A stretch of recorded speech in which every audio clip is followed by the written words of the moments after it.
Bismillahirrahmanirrahim. Today we discuss that why states are important. First of all, we discuss the concept of a state has its origin from the Greek city state. In normal words, a state can be defined as society politically organized. According to Max Weber, a state is a human community that claims the monopoly of the legitimate use of physical force within a given territory state.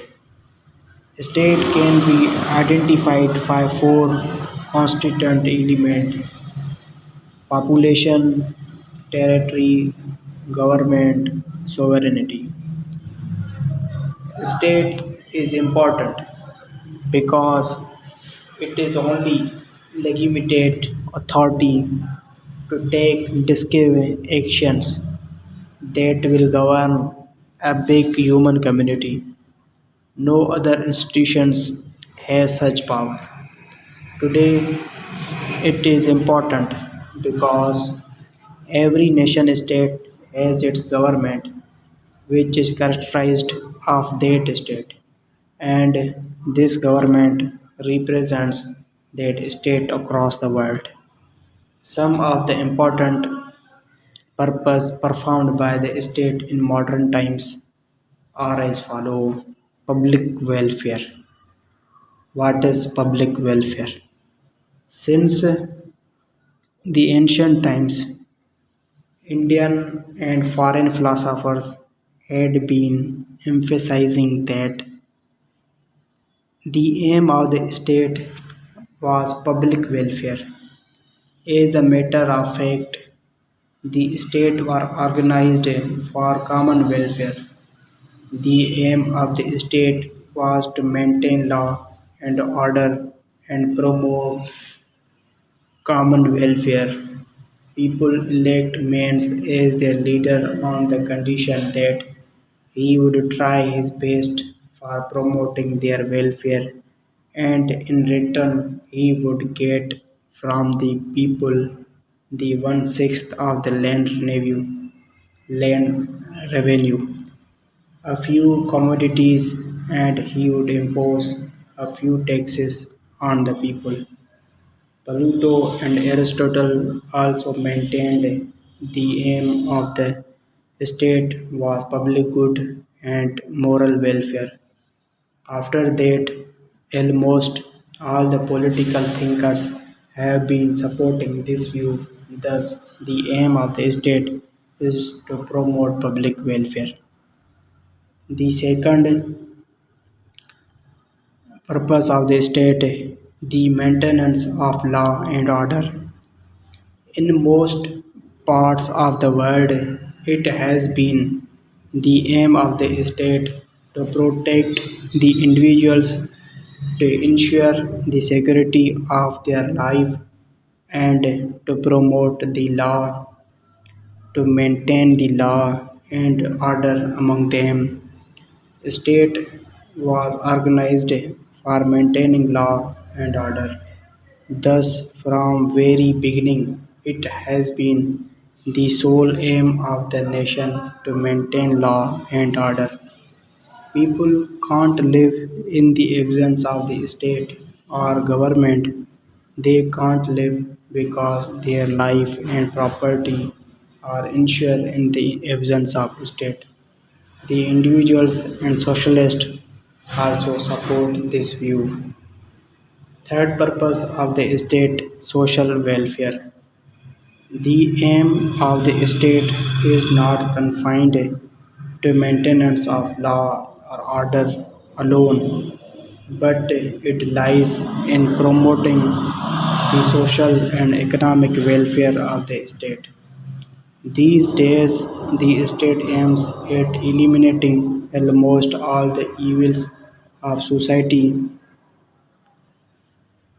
in order to produce good citizens. The state introduced finer educational system and wants its individual to come out as better organs of society.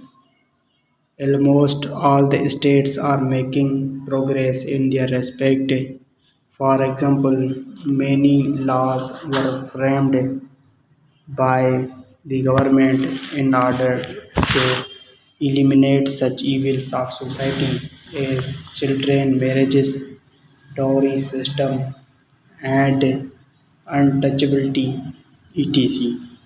Measures are being adopted to eliminate illiteracy because it is quite clear that it is also the aim of the state to promote common welfare of the people in socio-economic field.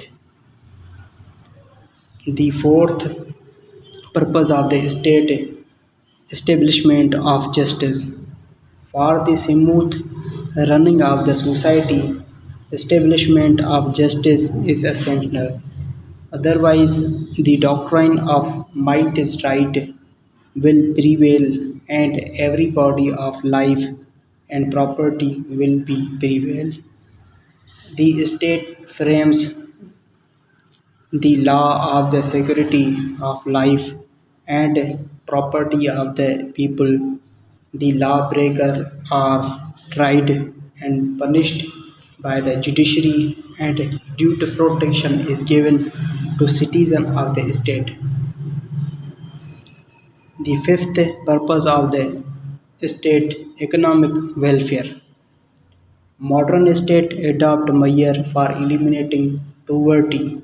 For example, in India, 5-year plans and community development projects have been introduced.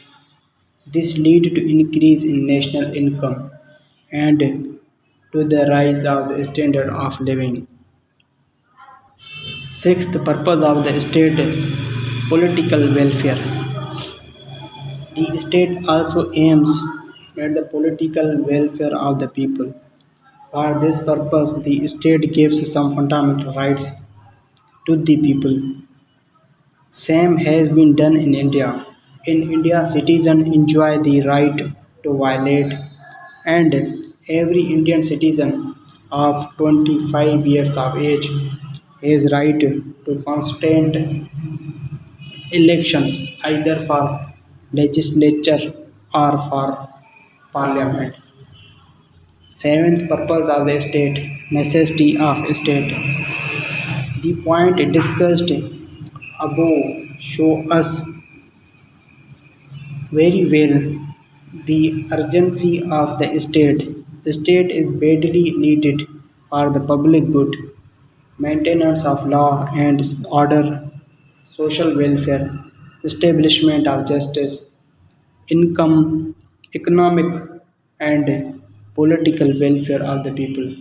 In the absence of the state, anarchy will prevail and there will be chaos and confusion in society.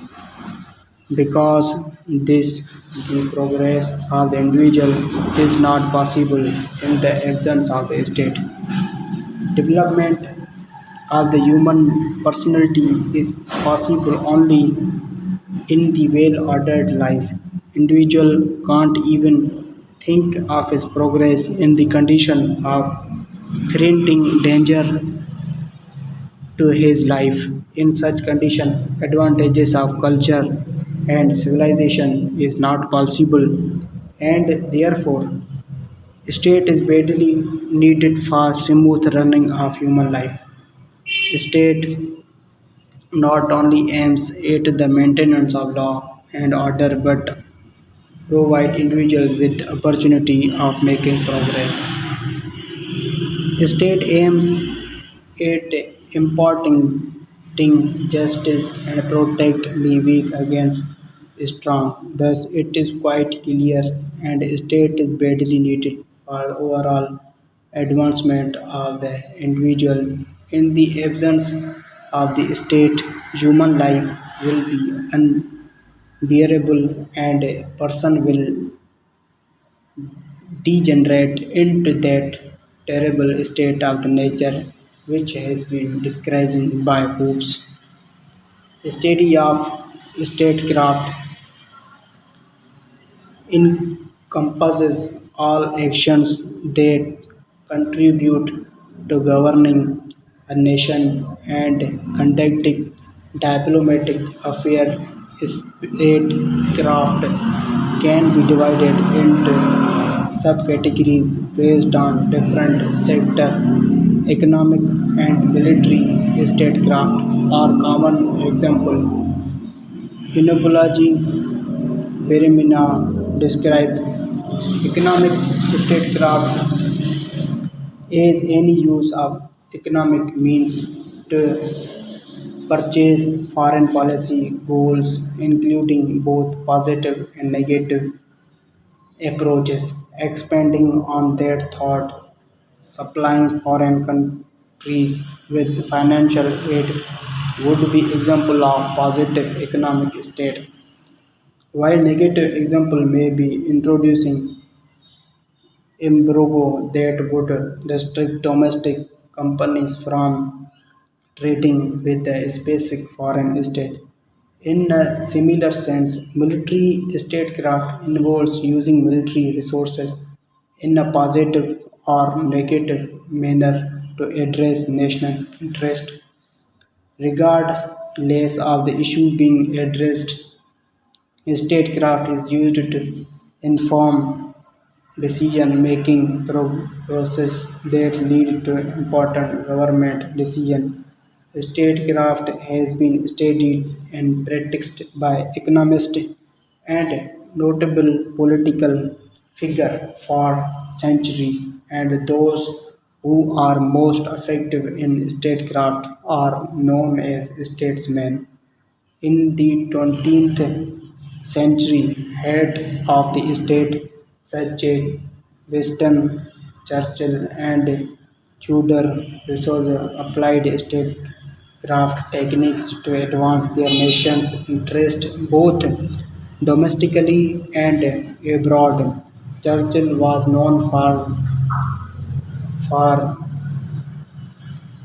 using statecraft to make decisions about how Great Britain would and in defending other nations during World War II. While Roosevelt's proficiency in strategy was instrumental in developing the foreign policies that allowed America to expand its global political power, the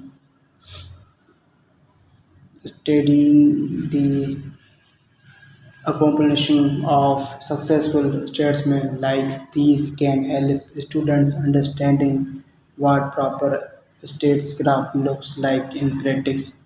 Modern diplomats who have earned their Master of Arts in Diplomacy degree